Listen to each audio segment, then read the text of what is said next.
ಪಿತೃಮಹಾಶಯರಾದಂತಹ ಹಂಸಧ್ವಜ ಭೂಪತಿಗಳು ಪಾಂಡವರ ಅಶ್ವಮೇಧದ ತುರಗವನ್ನು ಬಂಧಿಸಿ ಸೇನಾಧ್ಯಕ್ಷ ಪಟ್ಟವನ್ನು ಉತ್ತರದಾಯಿತ್ವವುಳ್ಳಂತಹ ಆತ್ಮಾವೈ ಪುತ್ರನಾಮಾಸಿ ಈ ನ್ಯಾಯದಿಂದ ಜ್ಯೇಷ್ಠ ಪುತ್ರನಾದ ಕರ್ಮಪುತ್ರನಾದಂತಹ ಸುಧನ್ವ ನನಗೆ ಉದ್ಘೋಷಿಸಿದ್ರಲ್ಲ ಸಭೆಯಲ್ಲಿ, ಅದು ಉತ್ಸಾಹ. ಹಾಗಾದರೆ ಅವರಿಗೆ ಭರವಸೆ.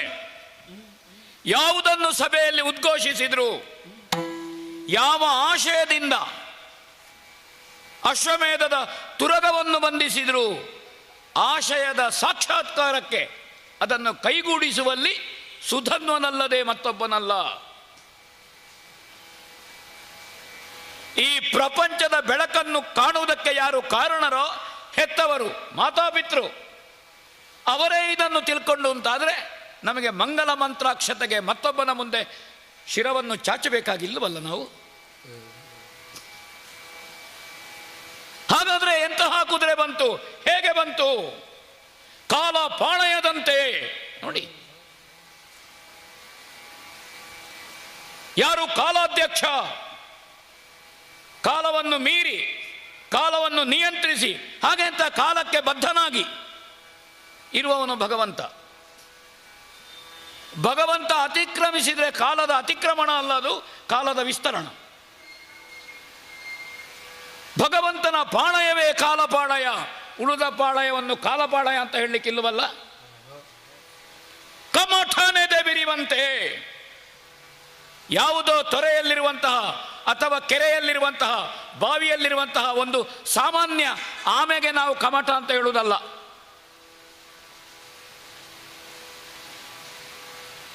ದಿವ್ಯ ಲೋಕಕ್ಕೆ ಸುವಸ್ತುಗಳನ್ನು ಕೊಟ್ಟದ್ದು ಸಮುದ್ರ ಮಥನದಲ್ಲಿ.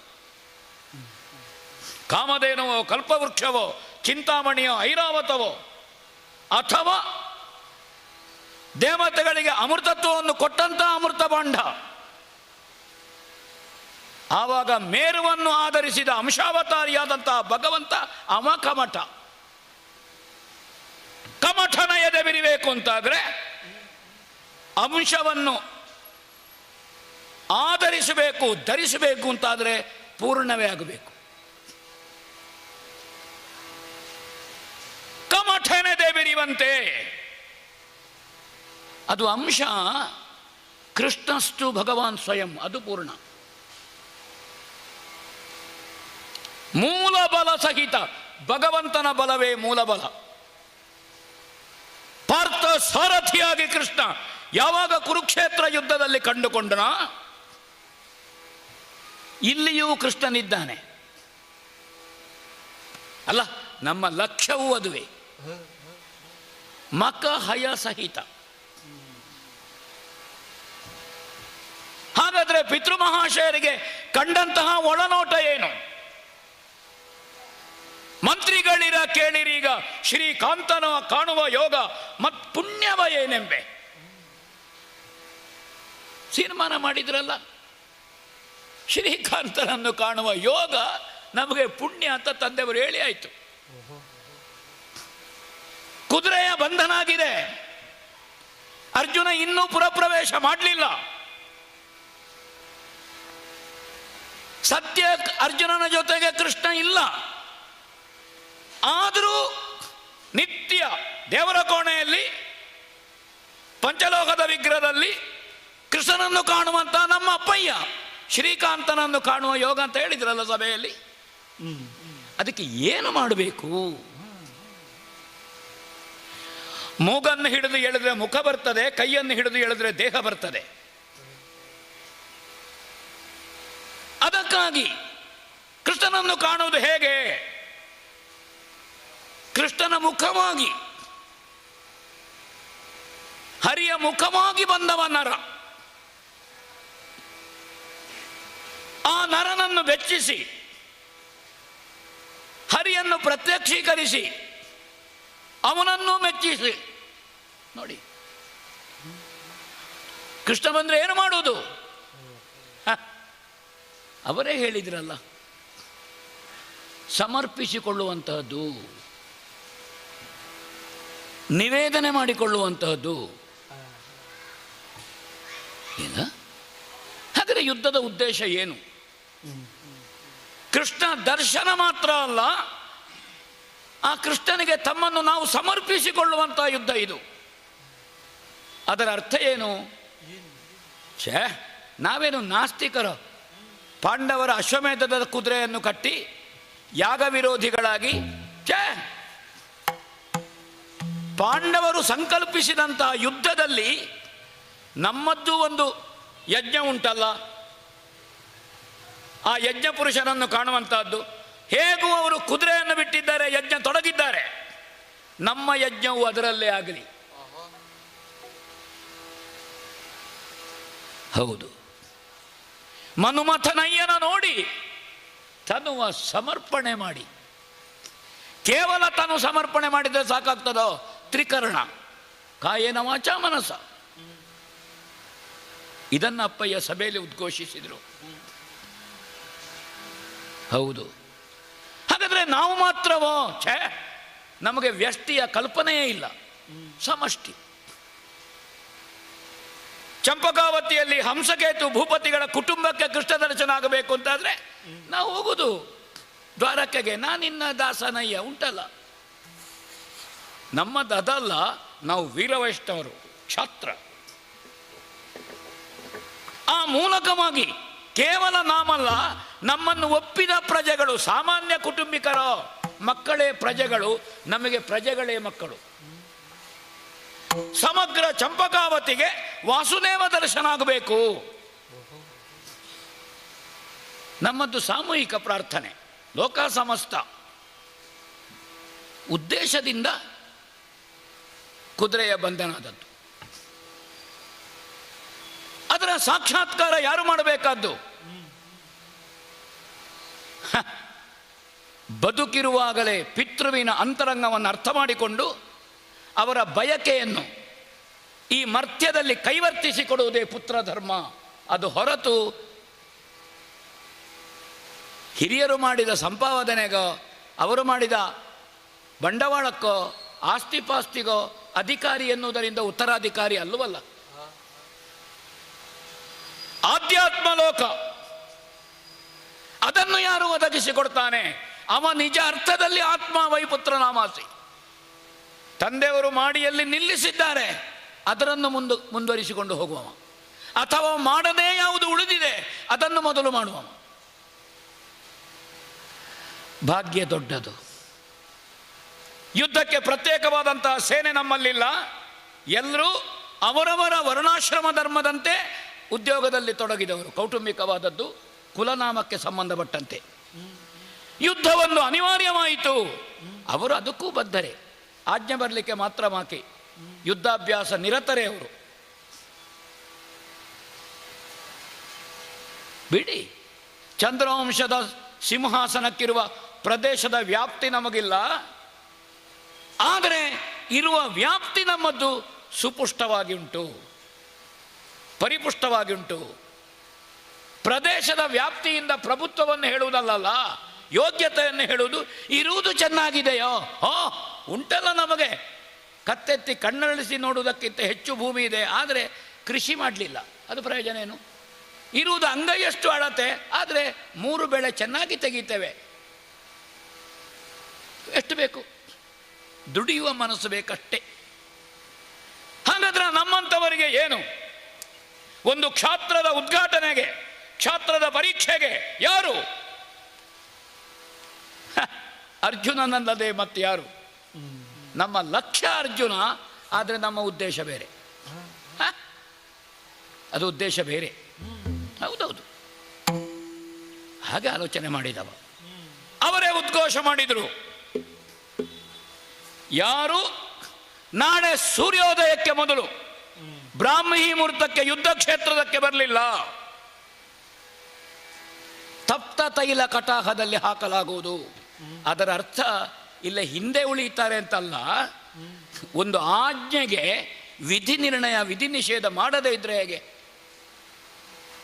ಅದು ಆಜ್ಞೆಯ ಮೌಲ್ಯವನ್ನು ಹೇಳ್ತದೆ. ಹಾಗೆ ಘೋಷಣೆ ಮಾಡಿದ್ದಾರೆ. ಅದರ ಜೊತೆಯಲ್ಲೇ ಸೇನಾಧ್ಯಕ್ಷ ಭಟ್ಟ ಅದನ್ನು ಕೇಳಿ ಆಗಸುದನ್ನು ಬೇಗದಿ ಯುದ್ಧಕ್ಕೆ ಮುದವಾಗಿ ಸಂತೋಷದಿಂದ, ಆಕ್ರೋಶದಿಂದ ಅಲ್ಲ, ಆಕ್ರಮಣದಿಂದ ಅಲ್ಲ, ಅದಕ್ಕೆ ಹೇಳಿದ್ದು ನಾನು. ವೀರರಸಕ್ಕೆ ಉತ್ಸಾಹ ಸ್ಥಾಯಿ ಭಾವ. ಹೌದು. ಹಾಗಾದ್ರೆ ನಮ್ಮದು ಬೆಟ್ಟೆಯೋ ಅಲ್ಲ ನಿಜವಾದದ್ದೋ? ಹೊರಗೆ ಹಚ್ಚುವುದಕ್ಕೆ ಅವಕಾಶ ಬಂದಿದೆ, ಭಗವಂತ ಕೊಟ್ಟಿದ್ದಾನೆ ನಮಗೆ. ಇದು ಬಹಳ ಮುಖ್ಯ. ಹಾಗಾಗಬೇಕು ಅಂತಾದರೆ ಕಾಣದೇ ಇರುವ ಲೋಕದಲ್ಲಿರುವಂತಹ ಭಗವಂತನನ್ನು ಈ ಲೋಕದಲ್ಲಿ ಕಾಣಬೇಕು ಅಂತಾದರೆ, ಈ ಲೋಕವನ್ನು ನಮಗೆ ಕಾಣಿಸಿದಂತಹ ದೇವರಿಲ್ವ ನಮಗೆ? ಮಾತೃದೇವೋಭವ ಅದು ಮೊದಲು, ಆಮೇಲೆ ಪಿತೃದೇವೋಭವ, ಆಮೇಲೆ ಆಚಾರ್ಯ ದೇವೋಭವ,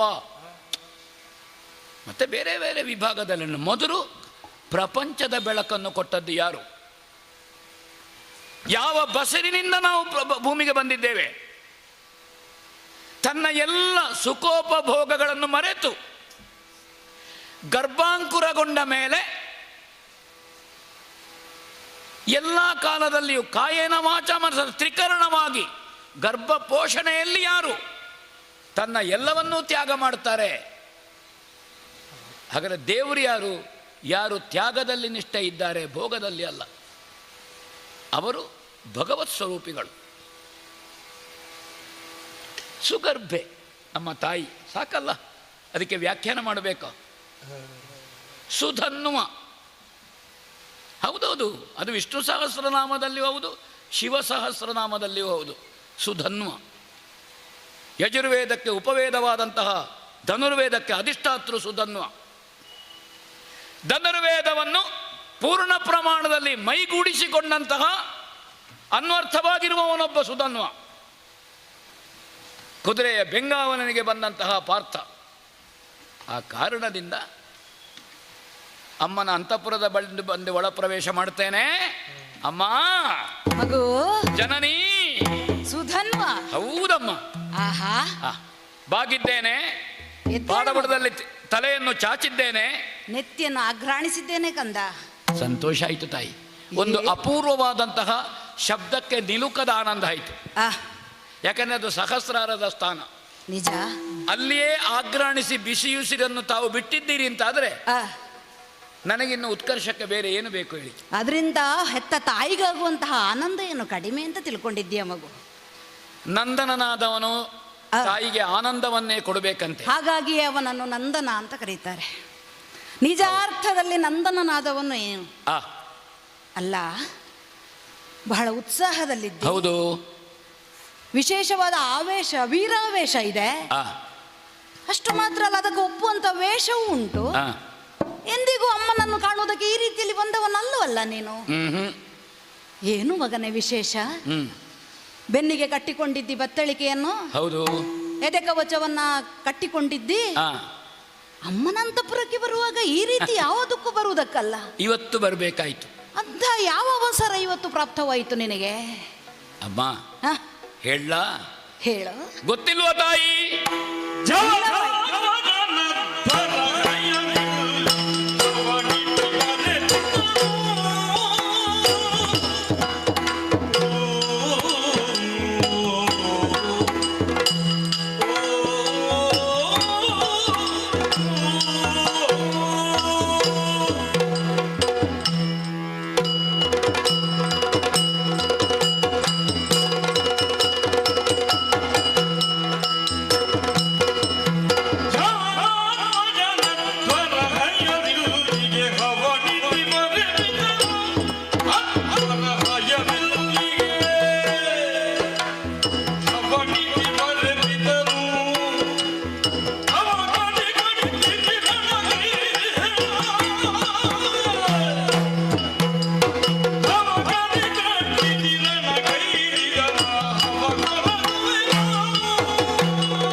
ಸುಧನ್ವಾ, ನಾನು ಹೊಂದಿಕೊಂಡಂತಹ ಯುದ್ಧೋಚಿತವಾದಂತಹ ಉಡುಗೆಗಳು, ಹೌದು, ಮತ್ತು ಆಯುಧಾದಿಗಳು, ಮುಖದಲ್ಲಿ ನೀನು ಧರಿಸಿರುವಂತಹ ವೇಷ ಮತ್ತು ಈ ವೇಷ, ಇದನ್ನು ಕಂಡು ಕ್ಷತ್ರಿಯಾಣಿಯಾದಂತಹ ನಿನಗೆ ಅರ್ಥ ಆಯಿತು.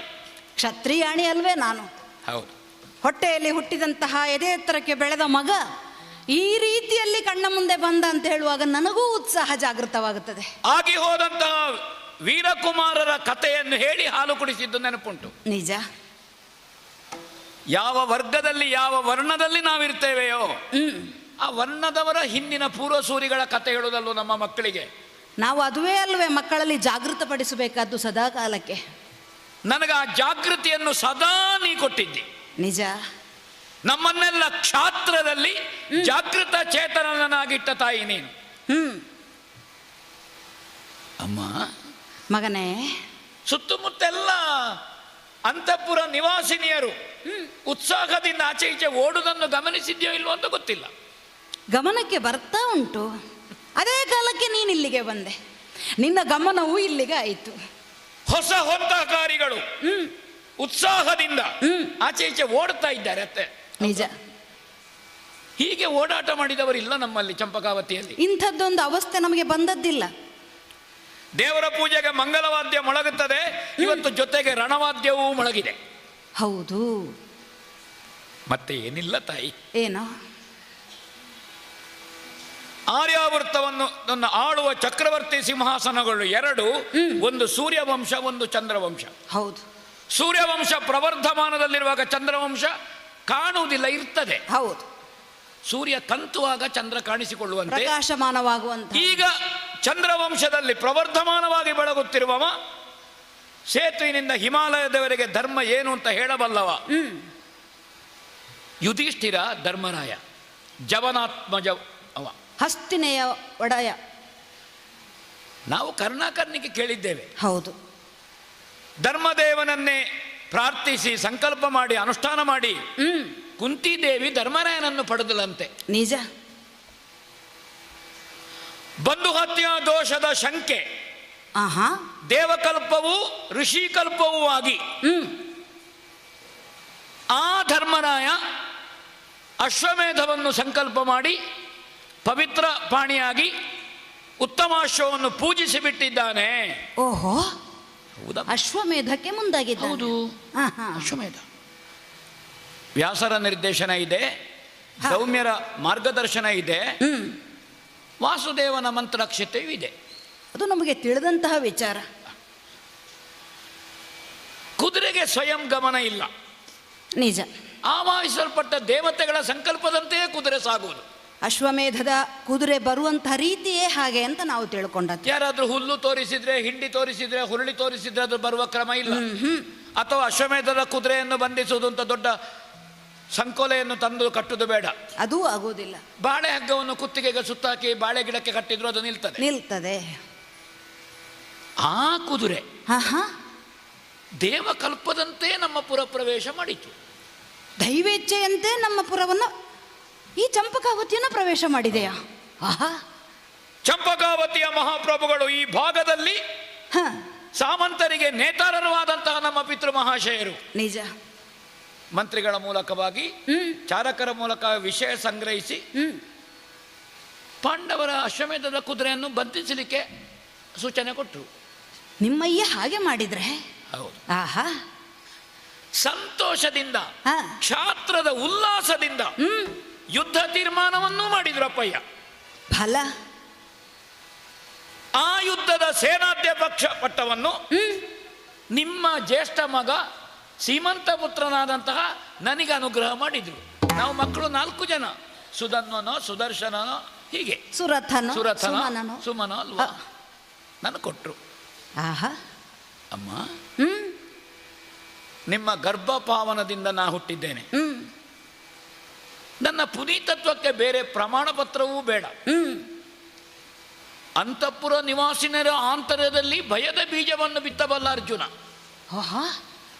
ಹಾಗಾದ್ರೆ ಅವ ಬಂದಾಗ ಏನು? ಅಳುಕಾದ ಆಹವದೊಳಗೆ ನರನ ಅಕ್ಕಳಿಕೆಯನ್ನು ನಿಲ್ಲಿಸುವೆ. ಇದು ಆತ್ಮವಿಶ್ವಾಸ.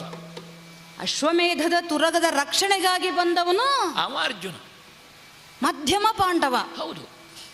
ನೀನಾಗ ಹೇಳಿದೆ ಧರ್ಮವೇ ಮೈವೆತ್ತಂತೆ ಒಬ್ಬ ಮಗ ಬೇಕು ಅಂತ ಕುಂತಿದೇವಿ ಆಶಯವನ್ನ ಮುಂದಿಟ್ಟು ಧರ್ಮದೇವನನ್ನೇ ಅಂದರೆ ಯಮಧರ್ಮರಾಯನನ್ನೇ ಅನುಗ್ರಹದಿಂದ ಪಡೆದವಳು ಧರ್ಮರಾಜ. ಧನುರ್ವೇದವೇ ಆಕಾರ ತಳೆದು ಬಂದದ್ದು ಅರ್ಜುನ. ಆ ನಂತರದಲ್ಲಿ ಅದರ ಮಧ್ಯದಲ್ಲಿ ಅಂದರೆ ಅರ್ಜುನರಿಗೂ ಧರ್ಮರಾಯನಿಗೂ ಮಧ್ಯದಲ್ಲಿ ಎರಡನೆಯ ಪುತ್ರನಾಗಿ ಬಲವಂತನಾದಂತಹ ಮಗ ಬೇಕು ಅಂತಲೂ ಕೇಳಿದಾಳಂತೆ. ಬಲ ಭೀಮ ಹುಟ್ಟಿದ್ದಾನೆ. ಹೌದು, ಪ್ರಪಂಚನ ಮಗ ಅಂತ ಹೇಳಿದ ಮೇಲೆ ಬಲ ಬೇಲವರು ಸಾಲ ಕೊಡೋದು ಬೇಡ. ಆ ಧರ್ಮದಿಂದಲೂ ಬಲದಿಂದಲೂ ಶಕ್ತಿಯುತರಾದಂತಹ ಪುತ್ರರಿಂದ ಸಂತುಷ್ಟಳಾಗದಂತಹ ಕುಂತಿ 1 ವರ್ಷ ದೇವೇಂದ್ರನೇ ಅಪ್ಪಣೆ ಕೊಡಿಸಿದ್ರಂತೆ, ಸಪತ್ನೀಕನಾಗಿ ವೃತಸ್ಥರಾಗಿ ನಾನೇ ಅನುಗ್ರಹ ಮಾಡ್ತೇನೆ ಅಂತ. ಹಾಗಿದ್ರೆ ಧರ್ಮವೂ ಬಲವೂ ಸತ್ವವು ಅತಿಶಯವಾಗಿರುವಂತ ಒಬ್ಬ ಮಗನಿಗಾಗಿ 1 ವರ್ಷದ ವೃತವನ್ನು ಮಾಡಿ ಪಡೆದದ್ದು. ಅವರಿಗೆ ಧರ್ಮವೂ ಬಲವೂ ಇದೆ, ನಮಗೆ ಧರ್ಮದ ಬಲ ಇದೆ. ಮಗು, ನರನ ಬಗ್ಗೆ ನಾನು ಬಹಳಷ್ಟು ಕೇಳಿದ್ದುಂಟು. ಹೌದು. ಎಂತೆಂತಹ ಕಾರ್ಯಗಳನ್ನ ಮಾಡಿದ್ದಾನೆ ಮಧ್ಯಮ ಪಾಂಡವ.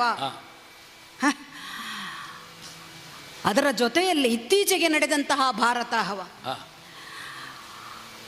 ಕೌರವ ಪಾಂಡವರ ಮಧ್ಯದಲ್ಲಿ ನಡೆದಂತಹ ದಾಯಾದ್ಯ ಮತ್ಸರದಿಂದಲೇ ಬಿತ್ತಿದಂತಹ ಬೀಜವಾದರೂ ಭಾರತವಿಡೀ ಅದರಲ್ಲಿ ತೊಡಗಿಕೊಳ್ಳುವಿಕೆ ಇದ್ದಾಗಿ ಮಹಾಯುದ್ಧ, ಅದಕ್ಕಾಗಿ ಭಾರತ ಹವ. ಅದರಲ್ಲಿ ವಿಶೇಷವಾದಂತಹ ಪ್ರತಿಭೆಯನ್ನು ತೋರಿಸಿದವನಂತೆ ಈ ಅರ್ಜುನ. ಹೌದಪ್ಪ. ನರ, ಸವ್ಯಸಾಚಿ, ಅರ್ಜುನ, ಕಿರೀಟಿ, ಒಂದೊಂದು ಪ್ರಕರಣವನ್ನು ಕೇಳಿದ್ರು. ಅವನಿಗೆ ಒಂದೊಂದು ಪ್ರಶಸ್ತಿಗಳೇ ಬಿರುದುಗಳೇ ಬಂದದ್ದು. ಹೆಚ್ಚಿ ಆಕೆ ಮಗು ಶಾಕಿನಿ, ಡಾಕಿನಿ, ಮಂದಾಕಿನಿಗಳಂತಹ ಅಥವಾ ಇನ್ಯಾವುದೋ ಶತ್ರುಗಳ ಭಯದಿಂದ ಕಾಡ್ತಾ ಉಂಟು ಅಂತಾದರೆ ಅಂಥವರು ಅವನ ದಶನಾಮವನ್ನು ಉಚ್ಚರಿಸಿದರೆ ಸಾಕು ಭಯ ನಿವಾರಣೆ ಆಗುತ್ತದೆ ಅಂತ ಜನಜನಿತವಾಗಿದೆ. ಹೌದಮ್ಮ. ಅಲ್ಲ, ಅವನನ್ನು ನಿನಗೆ ಭಯ ಆಗುವುದಿಲ್ವೇ? ಅಳುಕಾಗುದಿಲ್ಲ ತಾಯಿ. ನೀ ಹೇಳುವಾಗ ನೆನಪಾಯ್ತು. ಪ್ರಶಸ್ತಿ ಕೊಟ್ಟವ ಒಬ್ಬ ಅಜ್ಜ, ಒಬ್ಬ ಕಲಿಸಿದ ಗುರು, ಒಬ್ಬ ಸೋದರ ಮಾವ, ಒಬ್ಬ ಸೋದರ ಭಾವ, ಎಲ್ಲ ಕುಟುಂಬದವರೇ ಪ್ರಶಸ್ತಿ ಕೊಟ್ಟದ್ದು. ಆದರೆ ಅಂತಹ ಅರ್ಜುನ ನಿಜ, ಅಂತಹ ಸಂಸಾರಿ, 1, 2, 3 ಸಂಸಾರ ಮಾಡಿಕೊಂಡವ, ಸಾಕೆನಿಸುವೆನು ಸಂಸಾರ ವಿಭ್ರಮರ. ಇದು ಆತ್ಮವಿಶ್ವಾಸ. ಯಾಕೆ? ಅವ ಅಂತಹ ಧನುರ್ವೇದವೇ ಆಕಾರ ತಳೆದು ಬಂದದ್ದು. ಹೌದು. ನಾನು ಸುಗರ್ಭ ದೇವಿಯ ಗರ್ಭದಿಂದ ಪ್ರಪಂಚವನ್ನು ಕಂಡವ. ಈ ವಿಶ್ವಾಸ ಉಂಟು. ಹಾಗೆ ನೀವೊಂದು ಆಶೀರ್ವಾದ ಮಾಡಿ ಕಳುಹಿಸಬೇಕು ಅಂತ ಮಗನೇ. ಲೇಸಾಯಿತಲ್ಲ, ಲೇಸಾಯಿತಲ್ಲ.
ಮಗನೇ, ಅಮ್ಮ, ಕೇಳಿದವರ ಮಾತ್ರವಲ್ಲ ಕಂಡವರ ಗುಂಡಿಗೆ ನಡುಗುವಂತೆ ಮಾಡಬಲ್ಲಂತಹ ಕ್ಷತ್ರಿಯೋತ್ತಮ ಅಂತ ಕೇಳಿದ್ದೇನೆ ಗಾಂಡೀವಿಯನ್ನು.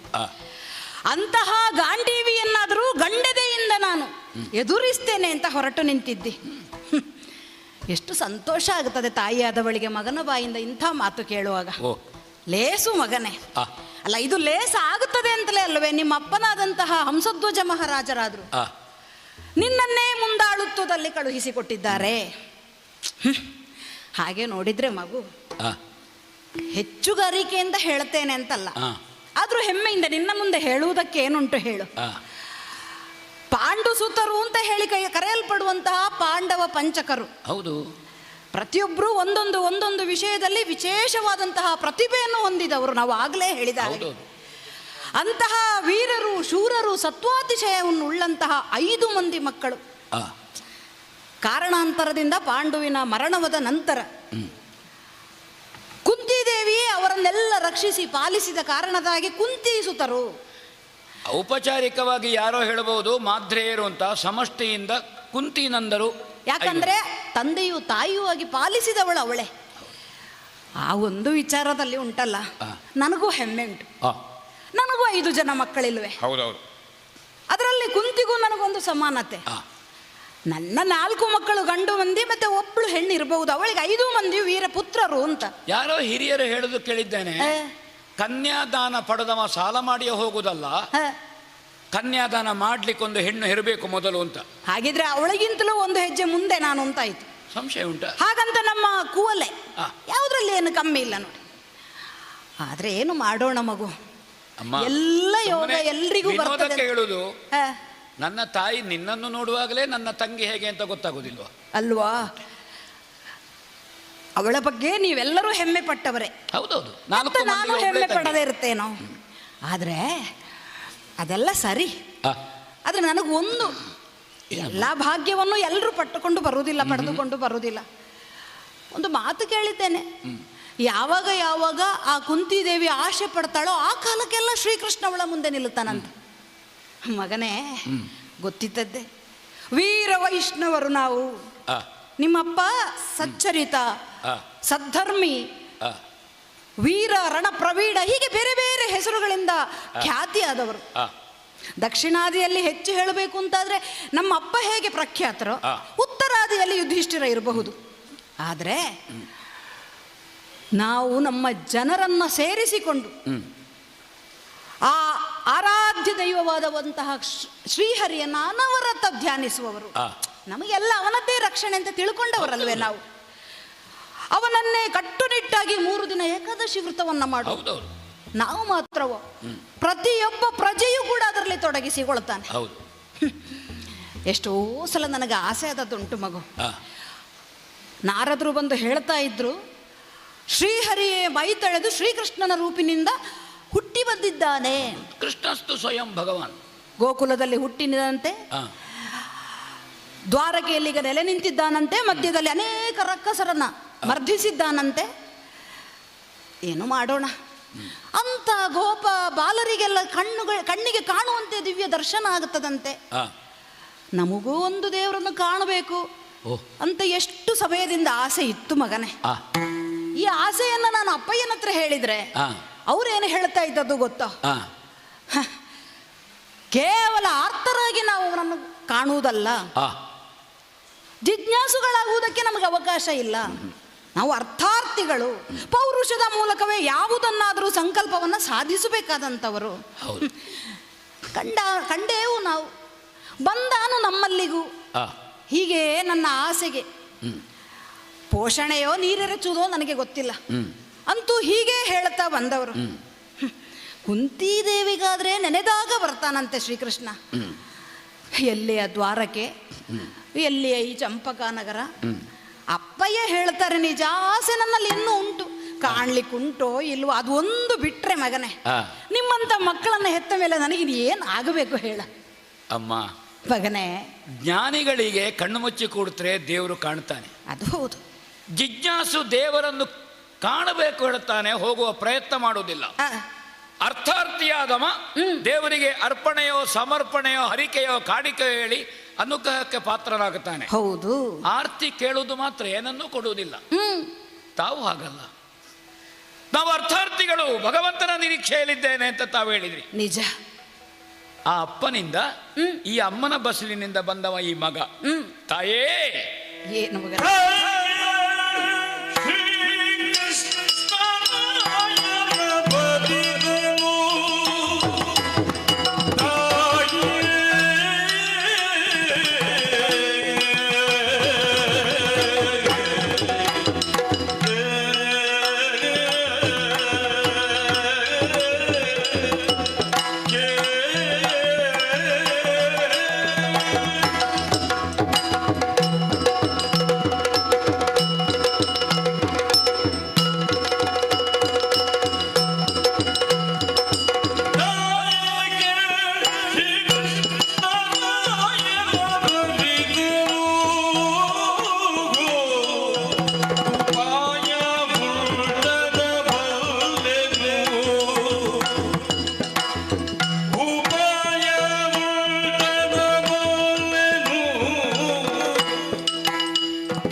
ಸಾಧನೆಯ ಕ್ರಮಣಕ್ಕೆ ತಮ್ಮ ಆಶಯ ಇಂಧನವನ್ನು ಸುರಿದ್ರಿ.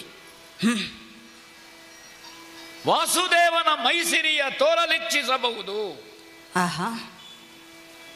ಮಗ, ನನ್ನಲ್ಲಿ ಆಶೆ ಉಂಟು. ನಿಜ. ಹಾಗಾದ್ರೆ ಆ ಸಾಮರ್ಥ್ಯವನ್ನು ಮಾತೃ ಹೃದಯ ಕಂಡಿದೆ. ಕಣ್ಣಿಗೆ ಕಾಣದೇ ಇದ್ರೂ ಕರುಳಿಗೆ ಗೊತ್ತಾಗ್ತದೆ. ಹೌದು. ಅಮ್ಮ, ಮಗನೇ, ಕೃಷ್ಣನನ್ನು ಭರಿಸುವ ಉಪಾಯ ನಮಗೊತ್ತುಂಟು. ಹೌದೇ? ನಮಗೆ ಕೃಷ್ಣ ಕಥೆಯನ್ನು ಹೇಳಿಯಲ್ಲೋ ನೀವು ಬೆಳೆಸಿದ್ದು? ಸೆರೆಮನೆಯಿಂದ ಹೊರಗೆ ಬಂದದ್ದ? ಹೊರಗೆ ಬಂದ ತಕ್ಷಣ ಅಪ್ಪ ಅಮ್ಮನ ಸೆರೆಮನೆ ಬಿಡಿಸಿದ್ದ? ನಿಜ. ಬೇಡ, ಮಲಗಿದ ತಾಯಿ ತಂದೆಯನ್ನೇ ಭಗವಂತ ಎಬ್ಬಿಸಿದನಂತೆ.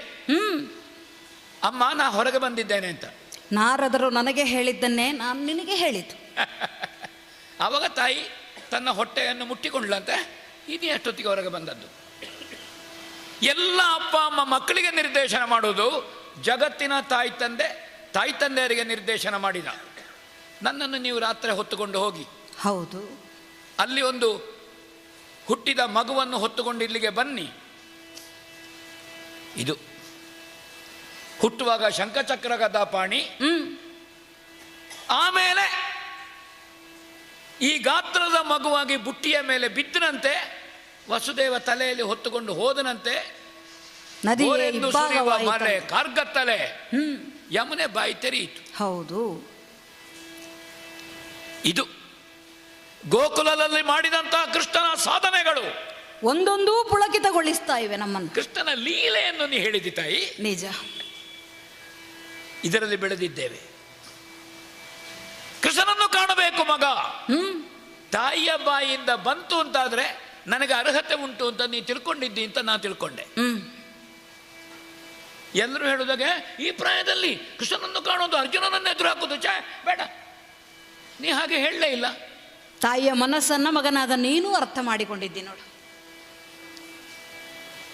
ಪಾಂಡವರ ಬೆಂಗಾವಲಿನ ಕುದುರೆಯ ಪಡೆಯ ನೇತೃತ್ವ ಅರ್ಜುನನದ್ದು. ನೀ ಹೇಳುವುದು ಕೃಷ್ಣನ ವಿಷಯ. ಹಾಗಾದ್ರೆ ಏನು? ಅರ್ಜುನನನ್ನು ಮಣಿಸಿದರೆ ಕೃಷ್ಣ ಬರ್ತಾನೆ. ನಿಜ. ಮಣಿಸಿದ್ರೆ ಕೃಷ್ಣ ಬರ್ತಾನೆ. ನಾ ಹೊರಟದ್ದು ಅರ್ಜುನನನ್ನು ಮಣಿಸುವುದಕ್ಕಲ್ಲ, ಮತ್ತೆ ಕೃಷ್ಣನನ್ನು ಭರಿಸುವುದಕ್ಕೆ. ಓಹೋ, ಕೃಷ್ಣನನ್ನು ಭರಿಸುವುದಕ್ಕೆ ಅರ್ಜುನನನ್ನು ಮಣಿಸಬೇಕು ಅಂತಾದ್ರೆ ನನಗೆ ದಾಕ್ಷಿಣ್ಯ ಇಲ್ಲ, ಮಣಿಸುವುದಕ್ಕೂ ಸಿದ್ಧನೈತಿ. ಇಲ್ಲದಿದ್ದರೆ ಅರ್ಜುನನನ್ನು ಮಣಿಸುವುದಕ್ಕೆ ನನಗೆ ಏನು ಅರ್ಜುನ ವಿರೋಧ ಉಂಟು? ಇಲ್ಲವೇ ಇಲ್ಲ. ಹಾರ್ದಿಕವಾಗಿ ನಾನು ಅರ್ಜುನನನ್ನು ಪ್ರೀತಿಸ್ತೇನೆ, ಗೌರವಿಸ್ತೇನೆ. ಯಾರಲ್ಲಿ ನಮಗೆ ಪ್ರೀತಿ, ಗೌರವ, ವಿಶ್ವಾಸ ಇದೆಯೋ ಅವರನ್ನು ದೈಹಿಕವಾಗಿ ಮಣಿಸುವುದು ಮುಖ್ಯ ಅಲ್ಲ, ಅವರನ್ನು ಮನಸ್ವಿ ಮಣಿಸಬೇಕಾದ್ದು ಮುಖ್ಯ. ನಿಜವಾಗಿಯೂ ಹೌದು. ಅವರು ಹಾಕಿಕೊಟ್ಟಂತಹ ಧರ್ಮದ ದಾರಿ ಏನುಂಟು ಅದು ನಮ್ಮಂತಹ ಅಥವಾ ನಿನ್ನಂತಹ ಮಕ್ಕಳಿಗೆ ದಾರಿದೀಪ ಆಗಬೇಕು. ಮನಸ್ವಿ ಮಣಿಲಿಲ್ಲ ಆವಾಗ ಕ್ಷಾತ್ರದಲ್ಲಿ ಹೇಗೆ, ಆವಾಗ ದಣಿಸುವುದು. ನಿಜ, ದಣಿಸುವುದು. ದಣಿಸಿದ್ರೆ ಮಣಿತಾರೆ.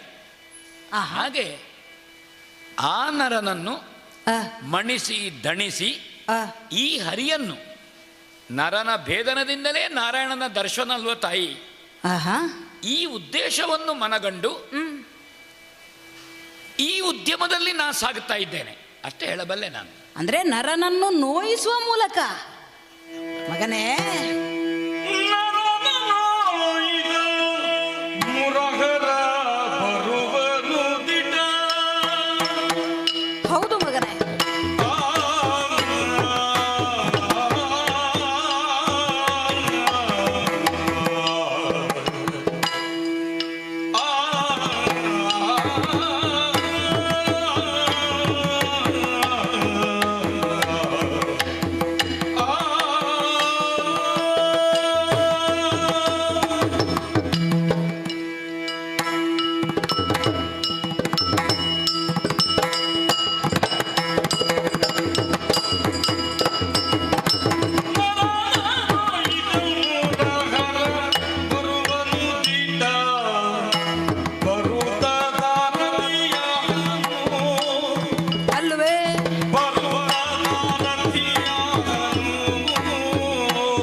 ಮಗನೇ ಸುಧನ್ವ, ತಂದೆ ತಾಯಂದಿರ ಆಶಯವೇನುಂಟು ಹೌದು, ಅದನ್ನು ಚೆನ್ನಾಗಿ ಅರ್ಥವಿಸಿಕೊಂಡವ ನೀನು. ತಂದೆ ತಾಯಿಯಂದ್ರದ್ದು ಅಂತ ಏನು, ನಮ್ಮ ಚಂಪಕಾವತಿಯಲ್ಲಿ ತಂದೆ ತಾಯಿ ಅಥವಾ ರಾಜಾರಾಣಿಯಾಗಿ ನಮಗಾಗಲಿ ಅಥವಾ ಪ್ರಜೆಗಳಿಗಾಗಲಿ ಬೇರೆ ಬೇರೆ ಆಶಯ ಅಂತಲೇ ಇಲ್ಲ. ಎಲ್ಲರದ್ದು ಒಂದೇ ಆಶಯ, ಶ್ರೀಹರಿಯನ್ನ ಕಾಣಬೇಕು. ಅವರೆಲ್ಲರ ಆಶಯಕ್ಕೆ ಉತ್ತರವಾಗಿ ಅದನ್ನು ಕಂಡುಹಿಡಿಯುವುದಕ್ಕೆ, ಉತ್ತರವನ್ನು ಕಂಡುಕೊಳ್ಳುವುದಕ್ಕೆ ನೀ ಹೊರಟಿದ್ದಿ ಅಂತ ಹೇಳುವುದನ್ನು ತಿಳಿದು ಸಂತೋಷ ಆಯಿತು. ಮಾತ್ರ ಅಲ್ಲ, ನೀ ಹೇಳುತ್ತಿ ನರನನ್ನ ನೋಯಿಸಿದರೆ ಹರಿ ಬರ್ತಾನೆ. ನಿನ್ನ ತರ್ಕ ಸರಿಯಾದ್ದೆ. ಆ ಮೂಲಕವಾಗಿ ಇಡೀ ಚಂಪಕ ನಗರಕ್ಕೆ, ನಗರದ ಪ್ರಜೆಗಳಿಗೆ ನಾ ಹರಿಯ ದರ್ಶನ ಮಾಡ್ತೇನೆ. ನಿನ್ನ ಉದ್ದೇಶವೂ ಕೇಳಿ ಬಹಳಷ್ಟು ಸಂತೋಷವಾಯಿತು, ಒಳ್ಳೆಯದೆ. ಆದರೆ ಮಗು, ಸಣ್ಣಂದಿನಿಂದ ನೀನೇನು ಹರಿಯ ಬಗ್ಗೆ ವಿಶೇಷವಾದಂತಹ ಕಥೆಗಳನ್ನು ಕೇಳುತ್ತಾ ಅವನನ್ನು ಕಾಣಬೇಕು ಎನ್ನುವಂತಹ ಉದ್ವೇಗಕ್ಕೊಳಗಾಗಿ ಅವನನ್ನು ಕಾಣುವಂತಹ ಆಸೆಯನ್ನು ಹೊತ್ತಿದ್ದೀಯೋ, ಅದೇ ಆಸೆಯನ್ನು ಹೊತ್ತಂತಹ ನಾವುಗಳಾದರೂ ನಮಗೆಲ್ಲರಿಗೂ ಹರಿದರ್ಶನವನ್ನು ಮಾಡಬೇಕು ಎನ್ನುವಂತಹ ಅವಸರದಿಂದ ನಾ ಹರಿಯನ್ನು ಭರಿಸ್ತೇನೆ ಅಂತ ಸಂತೋಷದಿಂದ ಹೊರಟದ್ದು ನಿಜ ಮಗು. ಆದರೆ ಒಂದುಂಟು, ಅವನು ಬಂದೇ ಬರ್ತಾನೆ ಎನ್ನುವಂತಹ ನಂಬಿಕೆಯು ನನಗುಂಟು. ಯಾಕೆ? ಮಗನಾಗಿ ನಿನ್ನ ಕ್ಷೇತ್ರದಲ್ಲಿರುವ ನಂಬಿಕೆ ನನಗದು. ಗಾಂಡೀವಿಯನ್ನ ನೋಯಿಸುವುದಕ್ಕೆ ನೀ ಎಷ್ಟಕ್ಕೂ ಸಾಕು, ಆ ಬಗ್ಗೆ ಸಂಶಯವೇ ಇಲ್ಲ. ಆದರೆ ಗಾಂಡೀವಿಯನ್ನು ನೋಯಿಸಿದ ಕಾಲಕ್ಕೆ ಅವನನ್ನು ರಕ್ಷಿಸುವುದಕ್ಕಾಗಿ ಹರಿ ಬರ್ತಾನೆ. ಇದು ನಮಗೆಲ್ಲರಿಗೂ ಗೊತ್ತಿರುವ ವಿಷಯ. ಯಾಕೆ ನಾವು ಕೇಳಿದಂತಹ ಒಂದೊಂದು ಪ್ರಕರಣಗಳಲ್ಲಿಯೂ ಕೂಡ ಯಾವಾಗ ಗಾಂಡೀವಿಗೆ ಅಥವಾ ಅರ್ಜುನನಿಗೆ ಕಷ್ಟ ಅಂತ ಬಂತೋ ಆ ಕಾಲಕ್ಕೆಲ್ಲ ನೆರಳಾಗಿ ನಿಂತವನು, ರಕ್ಷಕನಾಗಿ ನಿಂತವನು ಶ್ರೀಹರಿಯಾದ ಶ್ರೀಕೃಷ್ಣನ ಅವತಾರದಿಂದ ಬಂದ ಶ್ರೀಹರಿ. ಅದೇ ಸನ್ನಿವೇಶ ಇಲ್ಲಿಯೂ ಒಮ್ಮೆ ಒದಗಿ ಬಂತು ಅಂತಾದ್ರೆ ಕೃಷ್ಣ ಬರದೇ ಉಳಿಯಲಾರ. ಖಂಡಿತವಾಗಿಯೂ ಬರ್ತಾನೆ. ಬಂದಾನಲ್ವೋ? ಖಂಡಿತ ಬಂದಾನು ಮಗನೇ. ಆದ್ರೆ ಬಂದವನು ನಿನ್ನ ಆಶಯ ಅಂದ್ರೆ ಸದ್ಭಕ್ತನಾದಂತಹ ನೀನು ಆಶಯ ಪಟ್ರೆ ಕೃಷ್ಣ ಬರ್ತಾನೆ ಎನ್ನುವಂಥದ್ದು ಒಂದು ನಮ್ಮದಾದ ಉದ್ದೇಶವೇ ಹೌದಲ್ಲ. ಭಕ್ತರೆಲ್ಲಿರ್ತಾರೋ ಅಲ್ಲಿ ಭಗವಂತ ಇರ್ತಾನೆ, ಭಕ್ತರ ಅಭೀಷ್ಟವನ್ನ ನೆರವೇರಿಸ್ತಾನೆ. ಈ ಉದ್ದೇಶದಿಂದಲೇ ಕೃಷ್ಣ ಬರ್ತಾನೆ ಅಂತ ನೀ ತಿಳ್ಕೊಂಡದ್ದು ಹೌದಾ? ಆದ್ರೆ ಬಂದವನು ನಮ್ಮ ಚಂಪಕಾವತಿಯ ಅರಮನೆಯ ಗರ್ಭಗುಡಿಯಲ್ಲಿ ಎಲ್ಲರಿಗೆ ದರ್ಶನ ಕೊಡುವುದಕ್ಕಾಗಿ ಸ್ಥಾಪಿತನಾಗುತ್ತಾನೆ ಅಂತ ತಿಳ್ಕೊಂಡಿಯ ಮಗು? ಮತ್ತೆ ಇಲ್ಲ, ಅವನ ಉದ್ದೇಶ ನಮಗೆ ಮೈದೋರುವುದಕ್ಕಿಂತಲೂ ಹೆಚ್ಚಾಗಿ ಪಾರ್ಥನ ರಕ್ಷಣೆ. ಯಾವ ಕಾರಣಕ್ಕೂ ಪಾರ್ಥನಿಗೆ ನೋವಾಗುವುದಕ್ಕೆ ಬಿಡುವವನಲ್ಲ. ಹಾಗಾಗಿ ಬಂದಂತಹ ಕೃಷ್ಣ ಪಾರ್ಥನ ರಕ್ಷಣೆಗೆ ಸಿದ್ಧನಾಗಿ ನಿಲ್ತಾನೆ. ಅವನ ಜೊತೆಯಲ್ಲಿ ನೋಯಿಸಿದಂತಹ ನಿನ್ನ ಮುಂದೆ ಹೋರಾಡುವುದಕ್ಕೂ ಸಿದ್ಧನಾಗಿ ಆನು ಸಾರಥಿ ಆಗುತ್ತಾನೋ ಬೆಂಗಾವಲಾಗಿ ನಿಲ್ಲುತ್ತಾನೋ.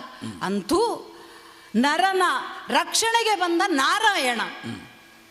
ನಾವು ಕೇಳಿದ್ದೇವೆ ಮಗು, ಒಂದು ಕಾಲದಲ್ಲಿ ನರ ನಾರಾಯಣರು ಸಹಸ್ರ ವರ್ಷಗಳಂತೆ ಪರ್ಯಾಯವಾಗಿ ತಪಸ್ಸು ಹಾಗೂ ಯುದ್ಧ ಮಾಡುವುದರ ಮೂಲಕ ಸಹಸ್ರ ಕವಚನ ಒಂದೊಂದೇ ಕವಚವನ್ನ ಬೇರ್ಪಡಿಸಿದ್ದಾರೆ.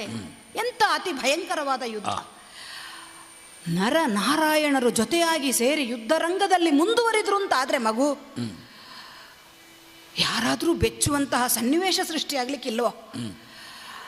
ಶ್ರೀಕೃಷ್ಣನನ್ನ ಕಂಡೆ ನನ್ನ ಜನ್ಮ ಸಾರ್ಥಕವಾಯಿತು ಅಂತ ನೀ ಭ್ರಮಿಸಿ ಇನ್ನು ಅಚ್ಯುತನ ಎದುರು ನಾ ಯುದ್ಧ ಮಾಡುವುದಕ್ಕೆ ಹೊರಟ್ರೆ ಚ್ಯುತಿ ಬರ್ತದೆ ನನಗೆ ಅಂತ ತಿಳಿದು ಮಗು ನೀ ಮಾಡ್ಲಿಕ್ಕಿಲ್ಲ. ಹಾಗೆ ಒಂದೊಮ್ಮೆ ನೀ ಹಿಮ್ಮೆಟ್ಟಿದೆ ಅಂತ ಆದ್ರೆ ಮಗು, ನಾನು ಆಗಲೇ ಹೇಳಿದೆ ಅಲ್ಲ, ನನ್ನ ಹೊಟ್ಟೆಯಲ್ಲಿ ಹುಟ್ಟಿದಂತಹ 5 ಮಕ್ಕಳು ವೀರರು, ಧೀರರು, ಶೂರರು ಅಂತ ನಾನು ಸಂಭ್ರಮಿಸಿದವಳು.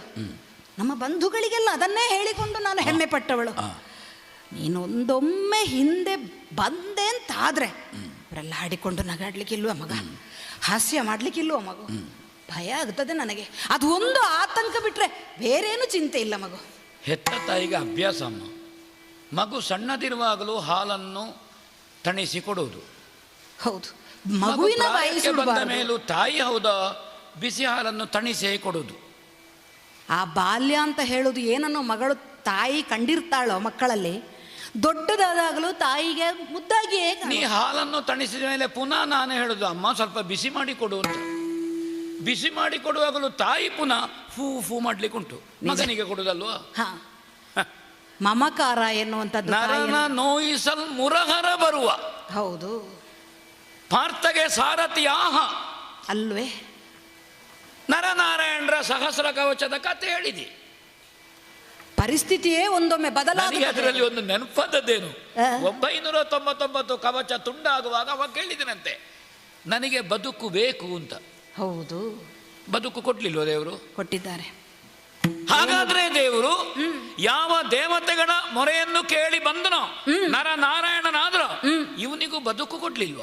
ಭಕ್ತರ ಅಭೀಷ್ಟ ಏನುಂಟೋ ಅದನ್ನು ನೆರವೇರಿಸುವಲ್ಲಿ ಯಾವಾಗಲೂ ಹರಿಮೇಲು. ಆದಿಮೂಲ ಅಂತ ಶುಂಡಾಲವನ್ನೆತ್ತಿ ಕಮಲದ ಹೂವನ್ನು ಎತ್ತಿ ಹಿಡಿಯಿತು ಗಜೇಂದ್ರ. ಚಕ್ರ ಪ್ರಯೋಗ ಮಾಡಿದ ಗಜೇಂದ್ರ ವರದ.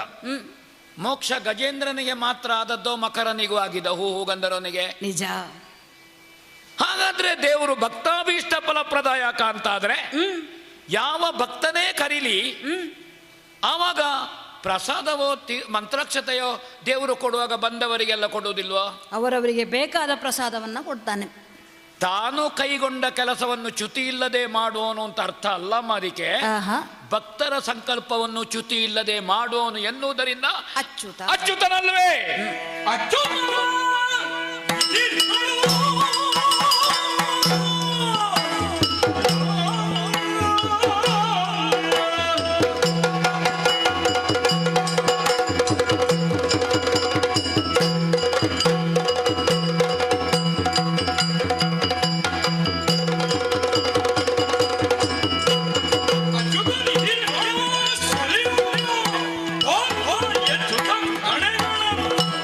ಚುಚ್ಚುಗೆ ಬಂದನ ಚುವೆ ರಣದಲ್ಲಿ ಬಿದ್ದುವನಲ್ಲ.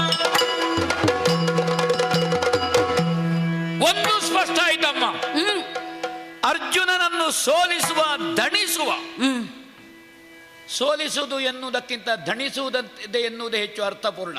ದಣಿದವನು ಮತ್ತೆ ಸೋಲ್ತಾನೆ. ಸೋತು ದಣಿಯುವುದು ಹೌದು, ದಣಿದು ಸೋಲುವುದು ಹೌದು. ಸೋತಾಗ ಕೃಷ್ಣನನ್ನು ಭರಿಸುವ ಸಾಮರ್ಥ್ಯ ಉಂಟು ನಿನ್ನ ಮಗ ಸುಧನ್ವನಿಗೆ ಅಂತ ನೀವು ಒಪ್ಪಿದಾಗಾಯ್ತು. ಹೌದು. ಅವ ಪಾರ್ಥ ಸಾರಥಿ, ಅವನಿಗೆ ಬಿರುವುದದು. ಅರ್ಜುನನ ರಥದಲ್ಲಿ ಕೂತ್ಕೊಡ್ತಾನೆ ಅಂತ. ನನಗೂ ಇರುವುದದುವೆ. ಕೃಷ್ಣ ಬಂದು ನಮ್ಮ ರಥದಲ್ಲಿ ಕೂತ್ರೆ ನಾವು ಇಳಿಬೇಕಟ್ಟೆ. ನಿಜ. ಯಾಕೆ ಕೃಷ್ಣನಿಗೆ ನಮ್ಮ ರಥದಲ್ಲಿ ಮಡಿ ಸಾಕಾಗ್ತದ ಅಂತ ಗೊತ್ತಿಲ್ಲ. ಕೃಷ್ಣನಿಗೆ ಸಂಪುಷ್ಟ ಯಾವುದು ಅಂತ ಕೇಳಿದ್ರೆ ಅದು ಪಾರ್ಥನ ರಥ. ನನಗಿರುವುದು ಹಾಗೆ. ಕೃಷ್ಣ ನಮ್ಮ ರಥಕ್ಕೆ ಬಂದ ನಾನು ರಥದಿಂದ ಇಳಿಯುವಾಗ ಆಗಬಾರದು. ಯಾಕೆ ನಮ್ಮ ಮನೋರಥದಲ್ಲಿ ಅವ ಇದ್ದಾನೆ. ಅವನ ಅರ್ಜುನನ ರಥಕ್ಕೆ ಬರಬೇಕು ಅಂತಲೇ ನನ್ನ ಸಂಕಲ್ಪ. ನನ್ನ ಸಂಕಲ್ಪ ಅದುವೇ. ದೇವತಾ ಪ್ರತಿಷ್ಠೆ ಅಂದ್ರೆ ಹಾಗೆ ಪರಬ್ರಹ್ಮದಿಂದ ದೇಹಕ್ಕೆ ಆವಾಹನೆ ಮಾಡಿ ಅನುಷ್ಠಾನ ಮಾಡಿ ಅದನ್ನು ಪುನಃ ಯಾವ ಪೀಠ ಇದೆ, ಸಂಪುಷ್ಟ ಇದೆ, ಅಲ್ಲಿಗೆ ದೇವರನ್ನು ಕೂತುಗೊಳಿಸುವುದೇ ಅನುಷ್ಠಾನ. ಇಲ್ಲಿ ಉಂಟು. ಆವಾಹನೆ ಮಾಡ್ತೇನೆ, ಬಾಣ ಪ್ರಯೋಗ ಮಾಡ್ತೇನೆ, ಅವನನ್ನು ತಂದಲ್ಲಿ ಕೂತುಗೊಳಿಸ್ತೇನೆ. ಇದು ಅವ ಕೂತುಕೊಳ್ಳದೆ ನನಗೆ ಮುಂದೋಗ್ಲಿಕ್ಕಾಗೋದಿಲ್ಲ. ನನಗೆ ಕೃಷ್ಣಾರ್ಜುನರನ್ನು ನನಗಿರುವುದು ಹಾಗೆ. ಬಾಕಿ ಯುದ್ಧ ಬಿಡುವ. ಕಾಂಡವ ದಹನ ಕಾಲದಲ್ಲಿ ಕೃಷ್ಣನು ಅರ್ಜುನನು ಪ್ರತ್ಯೇಕ ರಥದಲ್ಲಿ ನಿಲ್ಲಿಲ್ವ? ಒಬ್ಬ ಶಾರ್ಜ್ಯಪಾಣಿ ಮತ್ತೊಬ್ಬ ಗಾಂಡೀವಧರ. ಹೌದು. ಅದು ಹೌದು ಅಂತಾದರೆ ನನಗೆ ಪ್ರತ್ಯೇಕ ಅಲ್ಲ, ಕೃಷ್ಣ ಸಾರಥ್ಯದಲ್ಲಿ ಅರ್ಜುನ ಏನು ಅಂತ ನೋಡ್ಬೇಕಂತ ನನಗೆ. ಉಳಿದದ್ದು ಬಿಡುವ.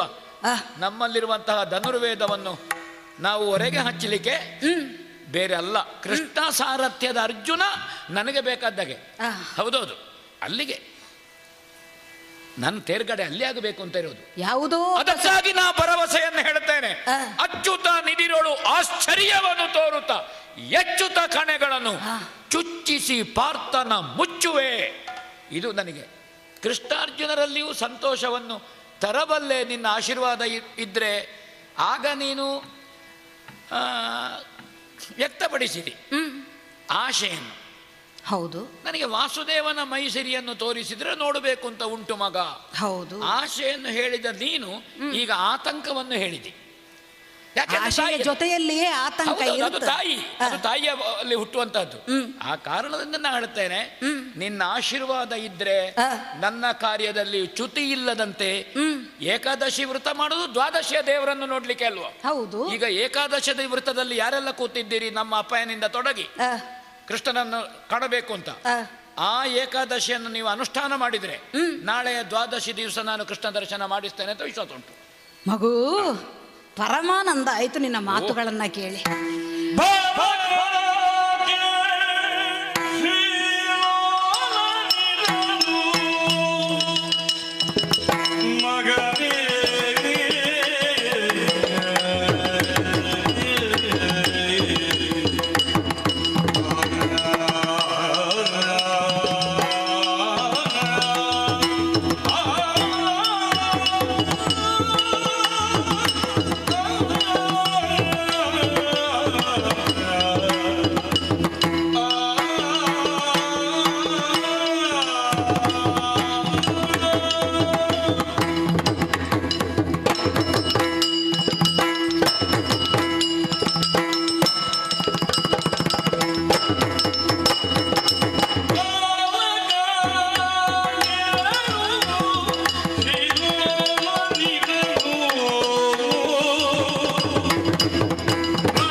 ನಿನ್ನ ಒಂದೊಂದು ಮಾತುಗಳನ್ನು ಕೇಳುವಾಗ ನನ್ನ ಎದೆ ತುಂಬಿ ಬರ್ತದೆ ಮಗು.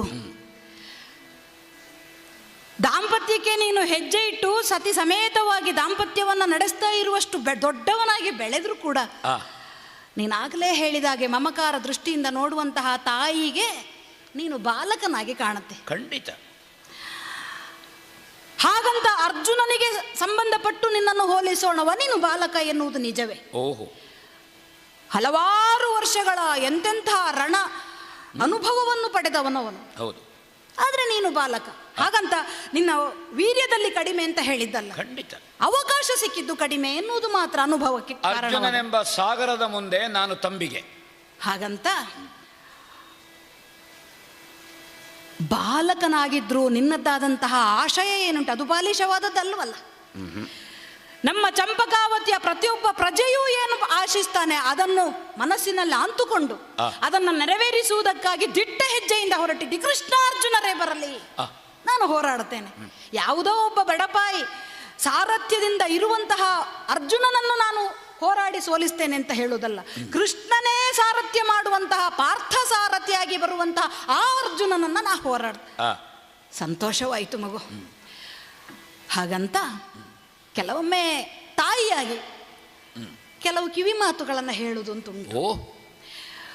ಹೋಗುವಂತಹ ಘನ ಕಾರ್ಯದಲ್ಲಿ ನೀನು ತೊಡಗಿಸಿಕೊಳ್ಳುವಂತಹ ಈ ಕಾಲಕ್ಕೆ ನಾವು ಜಯ ಎನ್ನುವುದು ಬೇಕು ಅಂತ ಪ್ರತಿಯೊಬ್ಬರೂ ಆಸೆ ಪಡ್ತಾರೆ. ಹಾಗಂತ ಜಯ ಎನ್ನುವುದು ಏನು ಎನ್ನುವುದಕ್ಕೂ ಬೇರೆ ಬೇರೆ ನಿಬಂಧನೆಗಳು ಇರುತ್ತದೆ, ವ್ಯಾಖ್ಯಾನಗಳು ಇರುತ್ತದೆ. ಎಲ್ಲರೂ ಒಂದೇ ಕೆಲಸ ಮಾಡುವುದಾದ್ರೂ ಆ ಕೆಲಸದಿಂದ ಪಡೆದಂತಹ ಉದ್ದೇಶ, ಹೊಂದಿರುವಂತಹ ಉದ್ದೇಶ ಬೇರೆ ಬೇರೆ ಆಗಿದೆ. ಉದ್ದೇಶ ಸಾಫಲ್ಯ ಪಡೆಯುವುದೇ ನಿಜವಾದ ಜಯ. ಹಾಗಾಗಿ ಯಾವ ಉದ್ದೇಶವನ್ನ ಇಟ್ಟುಕೊಂಡು ಆ ಕರ್ಮದಲ್ಲಿ ತೊಡಗುತ್ತಾನೆ ಆ ಉದ್ದೇಶ ಅವನ ಪಾಲಿಗೆ ಈಡೇರಿತು ಅಂತಾದ್ರೆ ಅವನು ವಿಜಯಿ. ಮಗು, ಕೃಷ್ಣ ಅರ್ಜುನನಿಗೆ ನೋವಾದಾಗ ಬರ್ತಾನೆ. ಅರ್ಜುನನನ್ನು ರಕ್ಷಿಸಬೇಕು ಅಂತ ಪಾರ್ಥನ ಸಂರಕ್ಷಣಕ್ಕೆ, ಪಾಂಡವ ಸಂರಕ್ಷಣಕ್ಕೆ. ಯಾಕಂತ ಹೇಳಿದ್ರೆ ಒಂದು ಕಾಲದಲ್ಲಿ ದ್ರೌಪದಿ ವಿವಾಹವಾದ ಕಾಲಕ್ಕೆ ಕುಂತಿಗೆ ಕಾಣಿಸಿಕೊಂಡಂತಹ ಕೃಷ್ಣ ಹೇಳಿದ್ದಾನಂತೆ, ನನ್ನ ಪ್ರಾಣ ಪಂಚಕಗಳೇ ಪಾಂಡವರು. ಹೌದಂತೆ, ನೀನೇ ಹೇಳಿದ ಕತೆ. ಆ ನಂತರದಲ್ಲಿ ಅದನ್ನು ಅಲ್ಲಲ್ಲಿ ತೋರಿಸಿಕೊಟ್ಟಿದ್ದ. ಹಾಗಿರುವಾಗ ಪಾಂಡವರನ್ನು ರಕ್ಷಿಸುವುದೇ ಪ್ರಥಮ ಗುರಿಯಾಗಿ, ಅಥವಾ ಯಾವ ಅಶ್ವಮೇಧ ಅವನ ಕಾರುಣ್ಯದಿಂದ ಅಲ್ಲಿ ಆಗುವುದಕ್ಕುಂಟೋ ಅದು ಮುಗಿಬೇಕು ಅಂತಾದ್ರೆ ಇವನ ಈ ಅಶ್ವವು ಬಿಡಿಸಿಕೊಂಡು ಹೋಗುವಂತಹ ಅನಿವಾರ್ಯತೆ ಇರುವುದರಿಂದ ಪಾರ್ಥನಿಗೆ ರಕ್ಷಣೆ ಮಾಡುವುದಕ್ಕಾಗಿಯೇ ಅವನು ಬರ್ತಾನೆ ಎನ್ನುವುದರಲ್ಲಿ ಇನ್ನೊಂದು ಮಾತಿಲ್ಲ. ಹಾಗೆ ಬಂದಂತಹ ಶ್ರೀಹರಿ ಪಾರ್ಥನ ಸಮೇತವಾಗಿ ಯುದ್ಧಕ್ಕೂ ಎದುರಾಳಿಯಾಗಿ ನಿನಗೆ ಒದಗಿ ಬಂದ ಅಂತ ಆದ್ರೆ ಮಗು, ರಣಜಯ, ರಣದಲ್ಲಿ ಜಯ ಎನ್ನುವಂಥದ್ದೇನುಂಟೋ ಅದನ್ನು ಪಾರ್ಥನಿಗೆ ಕರುಣಿಸಬೇಕು ಅಂತ ಅವನು ಪ್ರಯತ್ನ ಪಡ್ತಾನೋ ಇಲ್ವೋ. ಅವನಿಗೆ ಜಯವಾಗುತ್ತದೆ ಅಂತ ಆದ ಮೇಲೆ ನಾವು ಸೋಲನುಭವಿಸ್ತೇವೆ ಅಂತ ಹೇಳುವುದನ್ನು ಪ್ರತ್ಯೇಕವಾಗಿ ಹೇಳಬೇಕಾದ್ದಿಲ್ಲ. ಹಾಗಂತ ನಮಗೆ ಬಂದ ಸೋಲನ್ನು ಕೂಡ ವಿಜಯವಾಗಿಸುವುದಕ್ಕೆ ನಮಗೆ ಎರಡೆರಡು ಅವಕಾಶ ಉಂಟು. ನಮಗೆ ಗೆದ್ರು ಗೆದ್ದದ್ದೇ, ಸೋತರು ಗೆದ್ದ ಹಾಗೆ. ಹೇಗೆ? ಶ್ರೀಹರಿಯ ದರ್ಶನ ಆಯಿತು ಎನ್ನುವಲ್ಲಿಗೆ ನಿನ್ನದ್ದಾದಂತಹ ಒಂದು ಜಯ. ನಿನ್ನ ಉದ್ದೇಶವೇ ಅದುವೇ. ಶ್ರೀಹರಿ ಬಂದ ನಂತರದಲ್ಲಿ ಪಾರ್ಥ ಸಾರಥಿಯೂ ಪಾರ್ಥನು ಇಬ್ಬರು ಒಗ್ಗೂಡಿಸಿಕೊಂಡು ಸಂಯೋಜನೆಯಿಂದ ಆಗುವಂತಹ ಯುದ್ಧ ಸಮಳಿಸಿದ ಕಾಲಕ್ಕೆ ಮಗು ಮುನ್ನಡೆಯಬೇಕು. ನಮ್ಮಲ್ಲೊಂದು ಮಾತುಂಟು, ಅಡಿಯ ಮುಂದಿಡೆ ಸ್ವರ್ಗ, ಅಡಿಯ ಹಿಂದಿಡೆ ನರಕ. ಯಾವುದೇ ಕಾರಣಕ್ಕೂ ನನಗಂತೂ ಜಯ ಲಭ್ಯವಾಗುವುದಕ್ಕಿಲ್ಲ, ಜೀವ ಉಳಿದ್ರೆ ಇನ್ನೊಮ್ಮೆ ನಾನು ಜಯಗೊಂಡೇನು, ಜಯ ಪಡೆದುಕೊಂಡೇನು ಎನ್ನುವ ಕಾರಣದಿಂದ ನೀ ಹಿಂದುಳಿದೆ ಅಂತಾದ್ರೆ ಇಹಲೋಕದಲ್ಲಿಯೂ ಮಾನ ಇಲ್ಲ, ಪರಲೋಕದ ಮೋಕ್ಷವೂ ನಮಗೆ ಇಲ್ಲ ಅಂತ ಆಗುತ್ತದೆ. ಎರಡೆರಡು ಸೋಲು ಇಲ್ಲ. ಹಾಗಾಗಕೂಡದು ಮಗುವೆ. ಪರಲೋಕದಲ್ಲಿರುವ ಜಯವನ್ನಾದರೂ ನಾವು ಗಳಿಸಬೇಕು ಅಂತಾದ್ರೆ ಅವನ ಎದುರು ಹೋರಾಡಬೇಕು, ಕೆಚ್ಚದೆಯಿಂದ ಮುನ್ನುಗ್ಗಬೇಕು. ಅಂತಹ ಸುಧನ್ವ ನೀನಾಗಬೇಕು, ಹಿಮ್ಮೆಟ್ಟಬಾರದು ಎನ್ನುವುದು ಮಾತ್ರ ನನ್ನ ಕಿವಿ ಮಾತು ಮಗು. ಅಮ್ಮ ಮಗು, ಭರವಸೆ ಮಾತು ಹೇಳ.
ಮಗನೇ, ಸಾಧನಾ ಪಥದಲ್ಲಿ ನಾನು ಪಥಿಕನಾಗುವಾಗ ಎಲ್ಲಿಯಾದ್ರೂ ಎಡವಿದ್ರೆ ನಿಜ.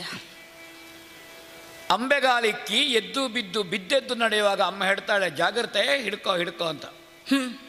ಅಮ್ಮ ಹಿಡ್ಕೊಂಡೇ ಇದ್ರೆ ಮಗು ನಡೆಯುವುದು ಯಾವಾಗ? ಬೀಳುವುದಕ್ಕೂ ಮುಂದೆ ಒಂದು ಆಧಾರವೋ ಗೋಡೆಯೋ ಅಥವಾ ಅಪ್ಪನೋ ಬಂದ್ರೆ ಅಮ್ಮ ಕೈ ಬಿಡ್ತಾಳೆ, ಅಪ್ಪನನ್ನು ಹಿಡ್ಕೋ ಅಂತ. ಹಾಗೆ ಹೋಗಿಯೇ ಎಲ್ಲೋ ನಡಿಲಿಕ್ಕೆ ಕಲಿಯುವುದು. ನಿಜ ಮಗು. ಅಭ್ಯಾಸ ಆದ್ಮೇಲೆ 4 ಸಲ ಬಿದ್ದೆದ್ದ ಮೇಲೆ ಮತ್ತೆ ತಾಯಿ ಹತ್ರ ಬರುವುದಿಲ್ಲ. 2 ಸಲ ಬಿದ್ದು ಅಭ್ಯಾಸ ಆಗಲಿ. ಸ್ತನ್ಯನಪಾನ ಮಾಡಿಸುತ್ತಿರುವ ಮಗು ಅವಡಿನಿಂದ ಕಚ್ಚುತ್ತದೆ. ತಾಯಿ ಚಿವುಟುತ್ತಾಳೆ ಪೃಷ್ಠಕ್ಕೆ, ಕಳ್ಳ ಅಂತ. ತಾಯಿಗೆ ಮಗುವಿನ ಹತ್ರ ದ್ವೇಷ ಉಂಟು ಅಂತಲ್ಲ? ಇಲ್ಲವೇ ಇಲ್ಲ. ಹಲ್ಲು ಮೂಡ್ಲಿಕ್ಕೆ ಆರಂಭ ಆಯಿತು, ಇನ್ನು ಮಣ್ಣಿ ಕಲಸಬೇಕು ಅಂತ ಅರ್ಥ. ಇನ್ನು ಹಾಲು, ಎದೆ ಹಾಲು ಕೊಡುವುದಲ್ಲ, ಸ್ವಲ್ಪ ಗಟ್ಟಿ ಆಹಾರವನ್ನು ಕೊಡಬೇಕು. ಮಣ್ಣಿ ಕಲಸಿ ಕೊಡ್ತಾಳೆ. ನಿಜ. ಮಣ್ಣಿ ಕಲಸಿ ಕೊಡುವಾಗ ಹಲ್ಲು ಮೂಡಿ ಮಗು ಕಚ್ಚುತ್ತದೆ. ಮರು ದಿವಸದಿಂದ ಗಂಜಿ ಕೊಡ್ತಾಳೆ ತಾಯಿ. ಹೀಗೆ ಕೊಡುವುದಿಲ್ಲ, ಕಚ್ಚಲಿಕ್ಕೆ ತೊಡಗಿತು, ಹಲ್ಲು ಮೂಡಿತು, ಅಭ್ಯಾಸ ಆಗಬೇಕು. ಹೌದು. ಅದನ್ನು ಮೆಲ್ಲುವುದಕ್ಕೆ ತೊಡಗಿತು, ತಟ್ಟೆಯಲ್ಲಿ ಎಲ್ಲ ಹೊರಗೆ ಬಿತ್ತು. ಅಭ್ಯಾಸ ಆದಮೇಲೆ ಇನ್ನವನಿಗೆ ಬಸಿದು ಅನ್ನ ಕೊಡಬೇಕು. ಹೌದು. ಮಗುವಿಗೆ ಶಿಕ್ಷೆ ಅಲ್ಲ, ಅದು ಶಿಕ್ಷಣ. ಮಗುವಿನ ಬೆಳವಣಿಗೆ ಹಂತ ಹಂತವಾಗಿ ಬೆಳೆಯುವುದನ್ನು ಗುರುಮಠಕ್ಕೆ ಹೋಗಲಿಕ್ಕೆ ತೊಡಗಿದ ಮಗುವಿಗೆ ತಾಯಿ ಹೇಳ್ತಾಳೆ, ಮಾಡಿ ಇಟ್ಟಿದ್ದೇನೆ ತೆಕ್ಕೋ. ಹೌದು. ಉದ್ಯೋಗ ಸಿಕ್ಕಿದ ಮಗುವತ್ರ ತಾಯಿ ಹೇಳ್ತಾಳೆ, ಅಮ್ಮ ಏನು ಮಾಡಿದ್ದಿ? ಬರುವಾಗ ನೀನೇನು ತರಲಿಲ್ಲ, ನೀ ತಂದ್ರೆ ಬೇಯಿಸಿ ಹಾಕ್ತೇನೆ. ಉದ್ಯೋಗಕ್ಕೆ ಹೋಗುವಾಗಲೂ ತಾಯಿಯೇ ದುಡಿದು ಬೇಯಿಸಿ ಹಾಕ್ತಾಳೆ ಅಂದ್ರೆ ಮಗನನ್ನು ಮನೆಯಿಂದ ಹೊರಗೆ ಹಾಕೋದು ಒಳ್ಳೇದು. ಅವಳು ಇವಳು ಆ ಮನೆಯಿಂದ ಬಿಡಾರ ತೆಗೆಯುವುದು ಒಳ್ಳೇದು. ಹೊಣೆಗಾರಿಕೆಯನ್ನು ಕಲಿಸುವ ರೀತಿ ಹಾಗೆ. ಈ ದಿಕ್ಕಿನಲ್ಲಿ ನೀ ಬೆಳೆಸಿದ್ಯಮ್ಮ, ಇದಕ್ಕಿಂತ ದೊಡ್ಡ ಕೃತಾರ್ಥತೆ ಈ ಬದುಕಿನಲ್ಲಿ ಏನು ಬೇಕು ನಮಗೆ? ಅಳುಕದೆ ನರನ ಬೆಚ್ಚಿಸುವೆ. ಅರ್ಜುನನ ಸಾಮರ್ಥ್ಯ ಏನೇ ಇರಲಿ, ಪ್ರದೇಶ ವಿಸ್ತಾರಕ್ಕೆ ನಮ್ಮ ಯುದ್ಧ ಅಲ್ಲವೇ? ಭಂಡಾರವನ್ನು ತುಂಬಿಸುವುದಕ್ಕೆ ನಮ್ಮ ಯುದ್ಧವ? ಅಥವಾ ಪಾಂಡವರ ಯಜ್ಞ ವಿರೋಧಿಯಾಗಿ ನಮ್ಮ ಯುದ್ಧವ? ಅಲ್ಲವೇ ಅಲ್ಲ. ಯಜ್ಞೋ ವೈ ವಿಷ್ಣು, ಯಜ್ಞೋ ವೈ ನಾರಾಯಣ. ಆ ಯಜ್ಞ ದೇವನನ್ನು ಪ್ರಸನ್ನೀಕರಿಸುವುದಕ್ಕಾಗಿ ನಮ್ಮ ಯುದ್ಧ. ಕೈ ತಪ್ಪಿದ್ರೂ ನಮ್ಮದ ತುಪ್ಪದ ಪಾತ್ರೆ ಯಜ್ಞಕುಂಡಕ್ಕೆ ಬಿದ್ದೀತಷ್ಟೇ ಹೊರತು ಹೊರಗೆ ಬೀಳಲಿಕ್ಕಿಲ್ಲ. ಪೂರ್ಣಾಹುತಿ ಬೇಗ ಆದೀತು ಬಿಟ್ರೆ ತುಪ್ಪ ಇಲ್ಲ ಅಂತ ಮುಂದೆ ಹೋಗ್ಲಿಕ್ಕಿಲ್ಲ. ಅಮ್ಮ, ಇದು ಆಶಯ.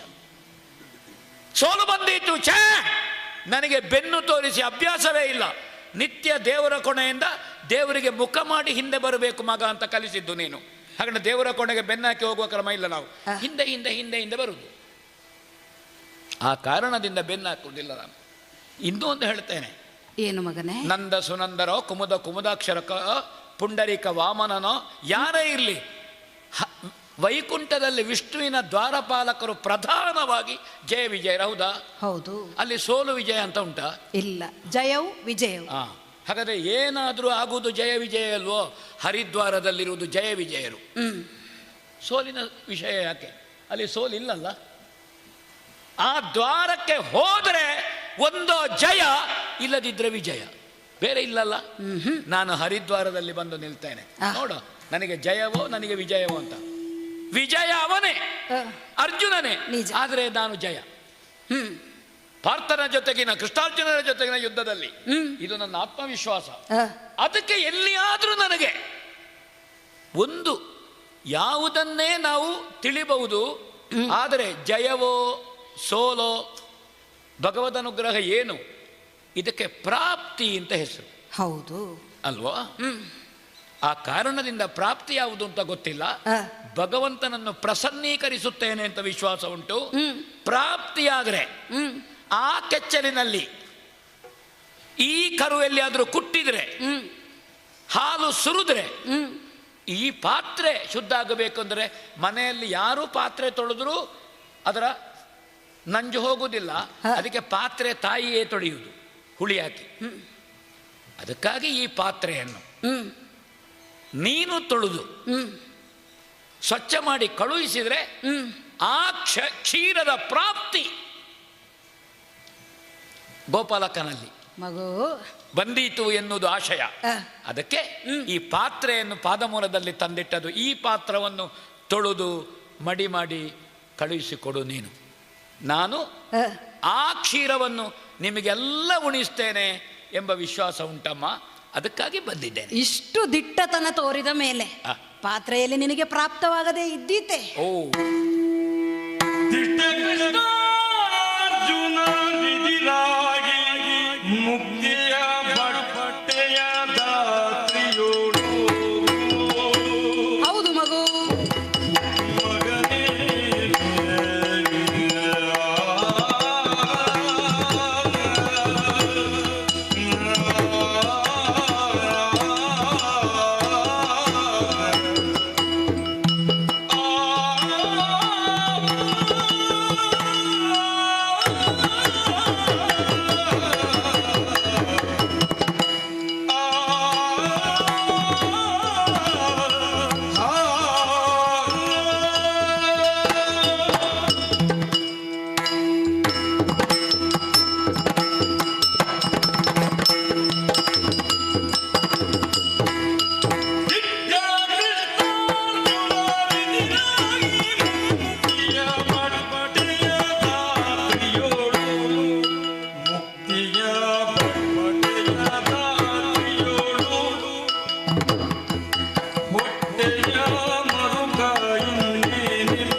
ಸುಧನ್ವ, ಜನನಿ, ಇಂದಿನ ದಿನ ನನಗೆ ನನ್ನ ಹಿರಿಯರಿಟ್ಟಂತ ಹೆಸರು ಯಥಾರ್ಥಕ್ಕಾದರೂ ಅನ್ವರ್ಥವಾಯಿತು ನೋಡು. ಓ, ಈ ಗರ್ಭದಲ್ಲಿ ನವ ಮಾಸಗಳು ನಿನ್ನನ್ನು ಹೊತ್ತು ಹೆತ್ತು ನಿನ್ನನ್ನು ನಾನು ಪೋಷಿಸಿದಂತಹ ರೀತಿಗೆ ನೀನೀಗ ಬೆಳೆದು ನಿಂತು ಕ್ಷತ್ರಿಯೋತ್ಪನ್ನನಾಗಿ ದಿಟ್ಟತನದಿಂದ ಕೃಷ್ಣಾರ್ಜುನರನ್ನಾದರೂ ಎದುರಿಸ್ತೇನೆ, ನನಗೆ ಪ್ರಾಪ್ತಿ ಇದ್ದದ್ದು ಲಭಿಸ್ತದೆ ಅಂತ ಹೇಳಿದೆಯಲ್ಲ. ಯಥಾರ್ಥಕ್ಕಾದರೂ ಸುಗರ್ಭೆ ಇವತ್ತು ನಾನು ಆದದ್ದು ಮಗು. ನಿನ್ನನ್ನು ನೋಯಿಸಬೇಕು ಅಂತ ಈ ಮಾತುಗಳನ್ನೆಲ್ಲ ಸಂಶಯವನ್ನೆಲ್ಲ ವ್ಯಕ್ತಪಡಿಸಿದ್ದಲ್ಲ. ನನ್ನ ಮಗನ ಒಳಹೇನುಂಟು ಎನ್ನುವುದನ್ನು ತಿಳಿಯುವಂತಹ ಮತ್ತು ನಡೆಯಬಹುದಾದಂತಹ ಸಮಳಿಸಬಹುದಾದಂತಹ ಯಾವ ಪರಿಸ್ಥಿತಿ ಉಂಟೋ ಅದಕ್ಕೆ ನಿನ್ನನ್ನು ಸಿದ್ಧನಾಗಿಸುವುದಕ್ಕಾಗಿ ಎರಡು ಮಾತಾಡಿದ್ದು ಹೌದು ಮಗು. ಏನು ಮಾಡೋಣ ಹೇಳು. ಕರುಳಿನ ಸಂಬಂಧ ಏನುಂಟೋ ಅದು ಶಾಶ್ವತವಾಗಿ ಬೇರೆಯಾಗುವುದಕ್ಕೆ ಸಿದ್ಧವಾದಾಗ ಲೌಕಿಕವಾದಂತಹ ನಮಗೆ ನೋವಾಗುವುದು ಅದು ಸಹಜ. ಆದರೆ ಈ ಪ್ರಪಂಚದಲ್ಲಿ ಲೌಕಿಕವಾದಂತಹ ದೇಹವನ್ನು ಹೊತ್ತು ಬಂದದ್ದು ಯಾಕೆ ಎನ್ನುವ ಪ್ರಜ್ಞೆ ನಮಗೆ ಸರಿಯಾಗಿ ಉಂಟಲ್ವ. ದೇಹ, ಇಂದ್ರಿಯ, ಅಭಿಮಾನ ಇವುಗಳನ್ನೆಲ್ಲವೂ ಮೀರಿಸುವಂಥದ್ದೊಂದು ಆನಂದ ಸ್ವರೂಪ, ಪ್ರಣವ ಸ್ವರೂಪ.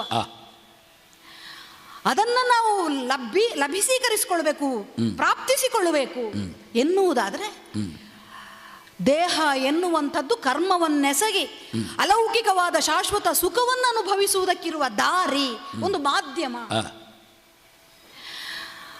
ಯಾವ ರೀತಿಯಲ್ಲಿ ಕರ್ಮವನ್ನು ಎಸಗಬೇಕು ಎನ್ನುವುದನ್ನು ಚೆನ್ನಾಗಿ ಬಲ್ಲೆ. ಆ ಅಲೌಕಿಕ ಪ್ರಪಂಚವನ್ನು ನಾವು ಸೇರಿದಾಗ ಆಗ ಉಂಟಾಗುವಂತಹ ಸಂತೃಪ್ತಿ ಉಂಟಲ್ಲ ಮಗನೇ, ಅದರ ಮುಂದೆ ನಾನು ಆಗ ಹೇಳಿದಂತಹ ನೋವು ಏನೇನೂ ಅಲ್ಲ. ಅಂತಹ ಅಲೌಕಿಕ ಸೌಖ್ಯಕ್ಕೆ ಆ ಭಗವಂತನೇ ಒಂದು ದಾರಿಯನ್ನೋ ಒಂದು ಅವಕಾಶವನ್ನು ಕಲ್ಪಿಸಿಕೊಟ್ಟಿದ್ದಾನೆ ಎನ್ನುವಾಗ ಅಂಥ ಅವಕಾಶವನ್ನು ಬಿಟ್ಟು ನಾವು ಬೇರೆ ದಾರಿಯಲ್ಲಿ ಹೋದೆವು ಅಂತಾದರೆ ಆಗ ಈ ಹೊಟ್ಟೆಯಲ್ಲಿ ನಿಜವಾದ ಉರಿ ಏಳುವುದಕ್ಕೆ ಸಾಧ್ಯ, ನೋವಾಗುವುದಕ್ಕೆ ಸಾಧ್ಯ. ಆದರೆ ನೀನು ಹಾಗೆ ಮಾಡುವುದಿಲ್ಲ ಎನ್ನುವ ಭರವಸೆಯನ್ನು ನನಗೆ ಕೊಟ್ಟಿದ್ದಿ.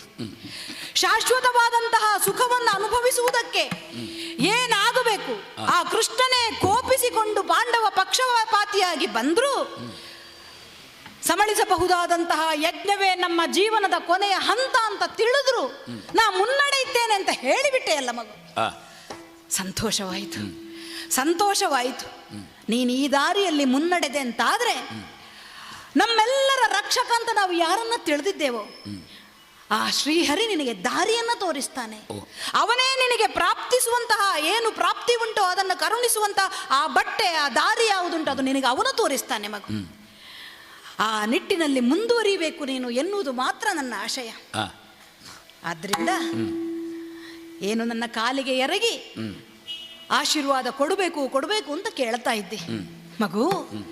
ನಮ್ಮನ್ನೆಲ್ಲ ಕಾಯುವವನ ಆ ಶ್ರೀಹರಿ, ಶ್ರೀಕೃಷ್ಣನಾಗಿ ಬರುವವನಿದ್ದಾನೆ. ಅವನನ್ನು ಭರಿಸುವುದಕ್ಕೆ ನೀನು ಮುನ್ನಡೆದಿದ್ದಿ. ಮಾತ್ರವಲ್ಲ, ಬಂದ ನಂತರವೂ ಕೆಚ್ಚದೆಯಿಂದ ಮುನ್ನಡೆಯಿತಿ ಅಂತ ಆದಮೇಲೆ ನಿನಗೆ ಸೌಖ್ಯವನ್ನು ಅವನು ಕರುಣಿಸ್ತಾನೆ ಮಗು, ಅವನು ಕರುಣಿಸ್ತಾನೆ. ಸೂರ್ಯ ಚಂದ್ರರಿರುವ ತನಕ ನಿನ್ನದ್ದಾದಂತಹ ಯಾವ ಕೀರ್ತಿ ಉಂಟು ಅದು ಉಳಿಯಬೇಕು, ಅದಕ್ಕೆ ಅವನು ದಾರಿ ಮಾಡಿ ಕೊಡ್ತಾನೆ. ಶ್ರೇಯಸ್ಸಾಗುತ್ತದೆ ಅಂತ ಹೇಳುದು ಮಾತ್ರ ನನ್ನ ಕರ್ತವ್ಯ ಮಗು. ಅಮ್ಮ ಮಗು, ವಾಸುದೇವನ ಮೈಸಿರಿಯ ತೋರಲಿಚ್ಛಿಸಬಹುದು. ಹೌದು, ಓರಗೆಯವರ ಜೊತೆಗೆ ಮೇಲುಪರಿಗೆಯಲ್ಲಿ ನಿಲ್ಲಿ, ನಾನು ಅದನ್ನು ಮಾಡಿಸ್ತೇನೆ. ವಾಸುದೇವನ ಮೈಸಿರಿಯನ್ನು ತೋರಿಸ್ತೇನೆ. ಆಗಲಿ ಮಗು. ಧನ್ಯೋಸ್ಮಿ. ಈ ಕಡೆಯಿಂದ ಬಂದವಳು ಯಾರು? ತಂಗಿ ಕುವಲೆ. ಹೆತ್ತವಳನ್ನು ಸಮಾಧಾನಪಡಿಸಿ ತಾಯಿಯನ್ನು ಹೊರಗೆ ಬರುವಾಗ ಸೀಮಂತ ಮುಗಿಸಿ ತಾಯಿಯಾಗುವುದಕ್ಕೆ ಬಂದ ನನ್ನ ತಂಗಿ ಬಂದ್ಲು ಕುವಲೆ.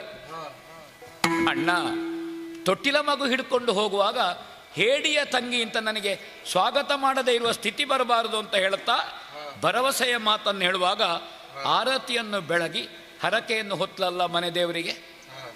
ತಾಯಿಯನ್ನು ಕಂಡೆ, ತಾಯಿಯಾಗುವುದಕ್ಕಾಗಿ ತುಂಬು ಗರ್ಭಿಣಿ ಬಂದ ಕುವಲೆಯನ್ನು ಕಂಡೆ. ಇನ್ನು ತಾಯಿಯಾಗದೇ ಇರುವಳೊನ್ನೊಮ್ಮೆ ಕಾಣುವಂತ ಅಂತಃಪುರಕ್ಕೆ ಹೋದರೆ ಷೋಡಶದ ಋತು ಸಮಯವನ್ನು ನೆನಪಿಸಿದ್ಲು. ಅಪುತ್ರಸ್ಯ ಗತಿರ್ನಾಸ್ತಿ ಅಂತ ಶಾಸ್ತ್ರವಾಕ್ಯವನ್ನು ಹೇಳಿದರು. ಹಾಗಾದ್ರೆ ಇಂತಹ ಒಂದು ಸಂದಿಗ್ಧ ಸ್ಥಿತಿಯಲ್ಲಿ ಪಿತೃಶ್ರಾದ್ದ, ಏಕಾದಶಿ ವೃತ ಹಾಗೂ ಹೌದು ಷೋಡಶದ ಋತು ಸಮಯ ಒಂದೇ ದಿವಸ ಬಂದರೆ ಅಂತದ್ದು ಅಂತ ನಮಗೆ ಶಾಸ್ತ್ರ ಉಂಟು. ಅದನ್ನು ನೆನಪು ಮಾಡಿಕೊಂಡು ಅವಳ ಅಪೇಕ್ಷೆಯನ್ನು ಈಡೇರಿಸಿ ನಾನು ಹೊರಟ್ರೆ ತಂದೆಯವರ ಆಜ್ಞೆಗೆ ಒಳಪಟ್ಟು ಬಂದಂತಹ ರಾಜನಿಯೋಗಿಗಳು ನನ್ನನ್ನು ಕರ್ಕೊಂಡು ಹೋದರು. ಶಂಕಲಿಖಿತರ ಸೂಚನೆಯಂತೆ ತಪ್ತ ತೈಲ ಕಟಹಕ್ಕೆ ಹಾಕಿದರು. ಬಾಕಿದ್ದವರಿಗೆಲ್ಲ ಹರಿದರ್ಶನ ಮಾಡ್ತೇನೆ ಅಂತ ನಾನೊಂದು ವೃತ ಪಟ್ಟಿದ್ದೇನಲ್ವ, ಆ ವೃತಕ್ಕೆ ನನಗೆ ಪವಿತ್ರ ಪಾಣಿ ಈ ತಪ್ತ ತೈಲ ಕಟಕದಲ್ಲಿ ಭಗವಂತನೇ ಮಾಡಿದನಲ್ಲ, ನನಗೆ ಹರಿದರ್ಶನ ಆಯಿತು. ಧ್ರುವನಿಗೆ ನಾರದೋಪದೇಶದಿಂದ ಏನಾಯಿತೋ, ಪ್ರಹ್ಲಾದನಿಗೆ ಆತ್ಮಪ್ರಜ್ಞೆಯಿಂದ ಆತ್ಮಪ್ರತ್ಯಯದಿಂದ ಕಂಬದಲ್ಲಿ ಡಿಂಬ ಹೇಗೆ ಕಂಡಿತೋ, ನನಗೆ ಶಂಕಲಿಖಿತರು ಗುರುಗಳು ತಪ್ತ ತೈಲ ಕಟಹಕ್ಕೆ ಹಾಕುವಾಗ ಆಯ್ತಲ್ಲ. ಆ ಪವಿತ್ರವನ್ನು ಅವರೇ ತೊಡಿಸಿದ ಮೇಲೆ ಆಚಾರ್ಯ ಮುಖೇನ, ಹಾಗಾದರೆ ಪರಮಾಚಾರ್ಯರನ್ನು ಗೀತಾಚಾರ್ಯನನ್ನು ಕಾಣುವುದಕ್ಕೆ ನನ್ನಲ್ಲಿ ಒಂದು ಅರ್ಹತೆ ಉಂಟು ಅಂತ ನನಗೆ ಅಂತರಂಗಕ್ಕೆ ವೇದ್ಯವಾಯಿತು. ಸುದ್ದಿಯನ್ನು ಕೇಳಿದ ಅಪ್ಪ ಕೊಪ್ಪರಿಗೆಯಿಂದ ತೆಗೆದು ನನಗೆ ಪುಣ್ಯ ಸ್ನಾನವನ್ನು ಮಾಡಿದ್ರು. ವರಪಿತನಡಿಗೆರಗಿ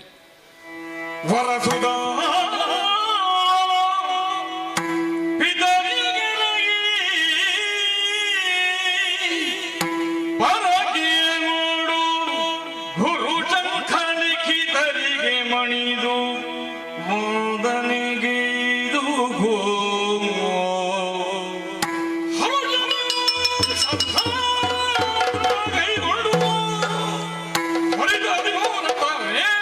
ಪರಮಟ್ಟನು